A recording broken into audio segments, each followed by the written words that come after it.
It is time on 5 on 2 to welcome back a regular guest, but always a guest, Congressman Mike Turner, our special guest in studio here. Mike, good to see you. Thank you for having me. Of course, we just had you on the news yesterday regarding this legislation about sexual assault in the military, and of course it brings back memories. I can't believe it's been 10 years since the Lauterbach case, but again, this is something you thought you'd addressed then. Great. Here we are 10 years later, still dealing with it. Yeah, the important aspect is you know, with the tragic loss of Maria Lauterbach, her mother, Mary Lauterbach, really took this on as a cause, and she's not walked away from that issue.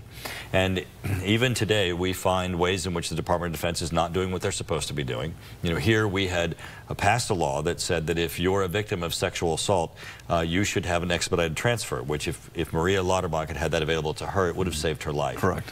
But in this instance, they're applying it only to individuals that are not domestic violence related. And the law doesn't make that distinction, so we're having to change the law just to make it clear to the Department of Defense that we mean anybody who has been a victim of sexual assault should be able to get an expedited transfer. All right, so hopefully a very important loophole will be closed with that latest bill. Let's go next to North Korea. Of course, very much top of mind in the headlines these days. We have this impending summit, or so it appears, between our leader and theirs. You were telling me earlier that most of what we know about North Korea, that work is done right up the road at Wright-Pat. Absolutely. You know, and as we look to this national issue where North Korea is a threat to our country, and the President has rightly made this an important issue, we need to thank the men and women who work at Wright-Patterson Air Force Base, because the reason why Washington knows this is important is because the National Air and Space Intelligence Center has given them the information as to what North Korea is doing and what we need to do to address it. They've been following it for over 10 years, and that assessment is what informs what Washington's doing today.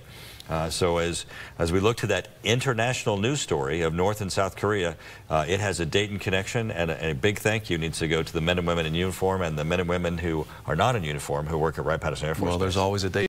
We've learned that. Mike, finally, let's talk about air travel, which used to be fun. Now it's like every time I fly, I expect something to go wrong. You're trying to do something about that as well.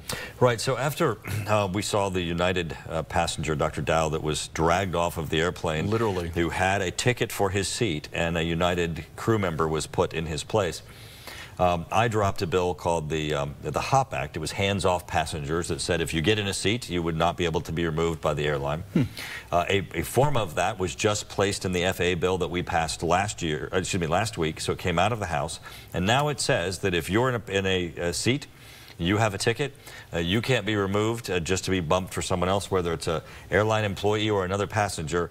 You're entitled to that seat. That bill is now on its way to the Senate. I'm hoping it becomes law and people can have confidence that if you make it in a seat, you're staying.